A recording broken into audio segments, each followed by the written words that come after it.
तो भाई स्वागत है एक और नई पीएफ की वीडियो में। मेरा नाम है प्रदीप और आप देख रहे हैं टेक्नोलॉजी। अब बात करते हैं कि भाई जब आप फॉर्म 19 और 10C अप्लाई करते हो या फिर फॉर्म 31 अप्लाई करते हो तो वहां पर आता है, यहाँ पर स्टेटस आता है क्लेम सबमिटेड एट पोर्टल। यहाँ पर करंट स्टेटस में कुछ इस तरह से दिखाएगा। तो इसका मतलब क्या है? इसका मतलब ये है कि आपने फॉर्म अप्लाई करने के लिए आपने जो है रिक्वेस्ट डाल दी है। ईपीएफओ का ये जो यूएन मेंबर का जो पोर्टल है, यहाँ पर आपने रिक्वेस्ट सबमिट कर दी है, यानी कि क्लेम जो है सबमिट हो गया आपका यूएन मेंबर पोर्टल पर। ठीक है, उसके बाद जब आप अगले दिन देखते हो या फिर रात को देखते हो तो यहां पर आ जाता है claim send to field office और यहां पर आ जाता है अंडर प्रोसेस। अब अंडर प्रोसेस का मतलब यही है कि आपकी जो रिक्वेस्ट है वो ईपीएफओ के पास है पेंडिंग, ईपीएफओ के पास पहुंच गई है, ईपीएफओ के अधिकारी आपकी जो रिक्वेस्ट है उसको देख रहे हैं। अब देखिए, जब भी ईपीएफओ के पास रिक्वेस्ट जाती है तो उसमें मैं बता रहा हूं टाइम लगता है, क्योंकि जो आपने रिक्वेस्ट सबमिट करी है उससे पहले मान लीजिए 15-20 क्लेम है तो पहले वो ईपीएफओ के अधिकारी चेक करेंगे, उसके बाद आपका नंबर आएगा। जैसे कि एक एग्जांपल सिंपल सा दे देता हूं आपको। जैसे कि आप रेलवे का जो रिजर्वेशन का काउंटर रहता है या फिर रेलवे की जब टिकट आप लेने जाते हो काउंटर पर, तो वहां पर 10 लोग पहले से हैं, आप 11वें लग गए, तो जो 10 लोगों का जो काम कंप्लीट होगा उसके बाद ही आपका नंबर आएगा। तो सेम यहाँ पर भी सेम ऐसा ही है कि आपसे पहले जितने भी क्लेम पहले पेंडिंग है तो पहले वो ईपीएफओ की तरफ से देखे जाएंगे, उसके बाद आपका क्लेम का नंबर आएगा। अब कई बार आपने ये भी देखा होगा कि भाई मेरे दोस्त का, हमारे पापा का या फिर किसी का क्लेम जो है 3-4 दिन में सेटल हो गया और आपने देखा किसी के 15 दिन लग गए, 10 दिन लग गए सेटल होने में। तो इसका कारण ये है कि देखिए ईपीएफओ का कोई एक तो क्षेत्रीय कार्यालय है नहीं, काफी सारे क्षेत्रीय कार्यालय हैं, रीजनल ऑफिस है।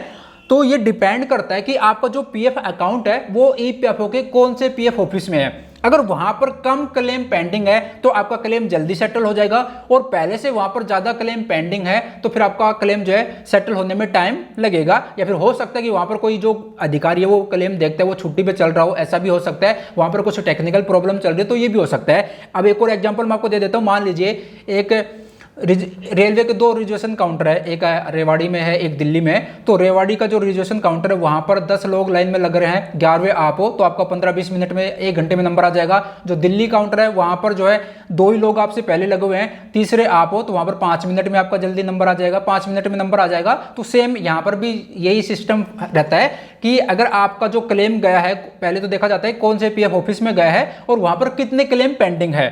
अगर वहां पर जो है कम क्लेम पेंडिंग रहेंगे तो जल्दी क्लेम आपका सेटल हो जाएगा। अगर वहां पे पहले से ही 100-150 क्लेम पेंडिंग है तो फिर थोड़ा सा टाइम लगेगा, बट क्लेम आपका सेटल हो जाएगा।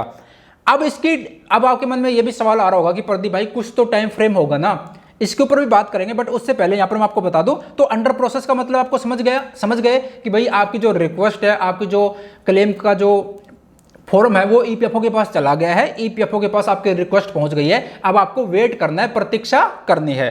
अब जैसे ही यहां पर आ जाता है कि भाई क्लेम सेटल्ड, और उसके बाद आपको मैसेज भी आ जाएगा कि भाई क्लेम सेटल हो गया है और 3 से 4 वर्किंग डे में आपका पैसा आपके बैंक अकाउंट में आ जाएगा। तो उसमें क्या रहता है? उसमें यह रहता है कि मान लीजिए आपका क्लेम सेटल हुआ सोमवार को, आपको मैसेज आया कि भाई क्लेम सेटल हो गया, तो मंगल बुध बृहस्पति शुक्रवार तक आपको जो है बैंक अकाउंट में पैसा क्रेडिट हो जाएगा। अब आपका जो क्लेम है 3 से 4 दिन ईपीएफओ ने बताया, तो 3 से 4 दिन जो है वो शुक्रवार तक हो जाएंगे। अब मान लीजिए आपका जो क्लेम है वो सेटल हुआ शुक्रवार को, अब शनिवार एतवार को हॉलीडे आ गया, बैंक बंद रहते हैं, तो फिर आपका जो है जो पैसा है बैंक अकाउंट में जो क्रेडिट होगा वो 1-2 दिन और एक्स्ट्रा ले लेगा। या फिर बीच में कोई सरकारी छुट्टी आ जाती है, हॉलीडे पड़ जाता है, तो फिर 1-2 दिन और एक्स्ट्रा ले लेता है। बट मैक्सिमम जितना मैंने देखा है, जैसे आपके पास मैसेज आता है कि भाई आपका क्लेम सेटल हो गया, इतनी अमाउंट आपके बैंक अकाउंट में जो है क्रेडिट हो जाएगी 3 से 4 वर्किंग डे में, तो मैक्सिमम 7 दिन से पहले ही, 1 वीक से पहले हमारे बैंक अकाउंट में पैसा क्रेडिट कर दिया जाता है। ठीक है, तो क्लियर। अब बात करते हैं कि भाई यहां पर अब देखिए हमने जो है 13 जुलाई को रिक्वेस्ट सबमिट करी थी और आज है 17, यानी कि 4 दिन हुए हैं। अब मान लीजिए यहां पर आपको जो है 25 दिन हो गए, 1 महीना होगा, 1.5 महीना हो गया, फिर भी अंडर प्रोसेस आ रहा है। तो फिर कैसे इसको हम जल्दी सेटल करवा सकते हैं, क्या हमें करना रहेगा? बट उससे पहले मैं आपको बता दूं कि जब भी आप क्लेम के लिए रिक्वेस्ट सबमिट करते हैं तो ईपीएफओ का नियम क्या कहता है, कितने दिन आपको वेट करना रहेगा। तो यहां पर मैं आपको ईपीएफओ का एक सिटीजन चार्टर आपको दिखाना चाहूंगा, जो कि ईपीएफओ की जो ऑफिशियल वेबसाइट है epfindia.gov.in यहां पर अवेलेबल है। इसका लिंक भी मैंने वीडियो के डिस्क्रिप्शन में दे दिया है। यहां पर ईपीएफओ कहता है, देखिए यहां पर सर्विस स्टैंडर्ड, यहां पर ईपीएफओ कहता है कि अगर आपने फॉर्म 19 अप्लाई किया है तो इस सिटीजन चार्टर के हिसाब से 7 वर्किंग डे में जो है आपका क्लेम सेटल हो जाएगा। बट जो स्कीम है ईपीएफओ की उसके हिसाब से 20 दिन आपको जो है वेट करना रहेगा। तो और यहाँ पर फॉर्म 31 के बारे में भी यही बताया है कि भाई फॉर्म 31 3 दिन में वर्किंग डे में जो है कंप्लीट हो जाता है, बाकी स्कीम के हिसाब से 20 दिन यहाँ पर आप देख सकते हो। तो यहाँ पर मान के चलते हैं 20 दिन आपको वेट करना रहेगा, ठीक है। बाकी मेरे को लगता है कि 15 से 20% ही ऐसे क्लेम होंगे जो 3 से 7 दिन में सेटल होंगे, जो फॉर्म 1910C है। फॉर्म 31 तो जल्दी सेटल हो जाता है, उसके बारे में भी बात करेंगे। तो आपको 20 दिन वेट करना है, ठीक है। यहाँ पर देखिए मंथली पेंशन फॉर्म 10D के बारे में बता रखा है, 10C के बारे में बता रखा है, 20 दिन यहाँ पर बता रखा है। और ये चार्टर्ड जो है सिटीजन चार्टर्ड, इसके हिसाब से 7 दिन बता रखा है। अब देखो हो गया क्लियर। अब वापस आ जाते हैं मुद्दे की बात पर। यहाँ पर अंडर प्रोसेस है। अब आपको मैं ये बताना चाहूँगा, देखो अभी क्लेम जो सेटल हो रहे हैं ना, अगर आपने एडवांस में पीएफ का पैसा निकालने के लिए फॉर्म 31 अप्लाई किया और आपकी जो विड्रोबल अमाउंट है, जो आपकी निकासी होगी अमाउंट की, वो अगर 5 लाख से कम है तो आपका जो क्लेम है 3 से 4 दिन में सेटल हो जाएगा। क्योंकि अभी ईपीएफओ ने ऑटो सेटलमेंट जो है फैसिलिटी प्रोवाइड करी है, जिससे कि ईपीएफओ के अधिकारियों का कोई रोल नहीं रहेगा। सारा सिस्टम इनका सॉफ्टवेयर है वो चेक करके आपका जो क्लेम है जल्दी सेटल हो जाएगा। तो पहले 1 लाख रुपए, पहले 50,000 रुपए थी ये अमाउंट, फिर 1 लाख रुपए करा, अब इसको बढ़ाकर 5 लाख रुपए कर दिया है। तो फॉर्म 31 अप्लाई कर रहे हो एडवांस में पीएफ का पैसा विड्रॉ के लिए, तो जो है आपका विड्रोबल अमाउंट है 5 लाख तक है या फिर 5 लाख से कम है, तो 3 से 4 दिन में आपका क्लेम सेटल हो जाएगा। ये एडवांस की मैं बात कर रहा हूँ, एडवांस फॉर्म 31 की बात कर रहा हूँ। अगर आपने फॉर्म 1910C अप्लाई किया फुल एंड फाइनल सेटलमेंट के लिए, तो आपको 20 से 25 दिन आपको वेट करना पड़ेगा, ठीक है।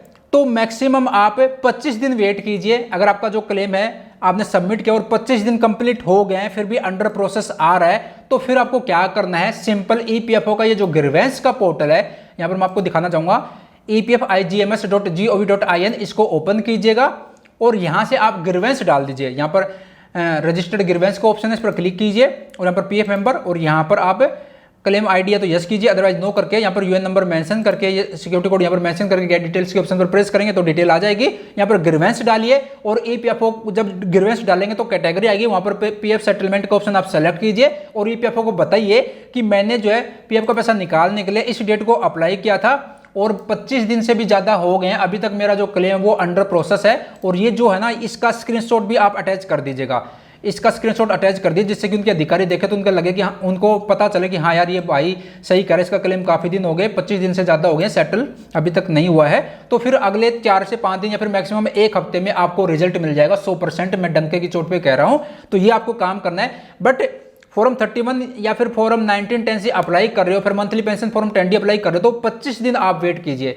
बीच में संडे छुट्टी भी आती है तो उनको मैं हटा के तभी मैं आपको 25 दिन बता रहा हूं, क्योंकि 5 दिन तो संडे सैटरडे संडे हो गया, कुछ हॉलीडे आ गया, वो करके तो 20 दिन हो जाते हैं पूरे वर्किंग डे। तो 25 दिन आप वेट कीजिए।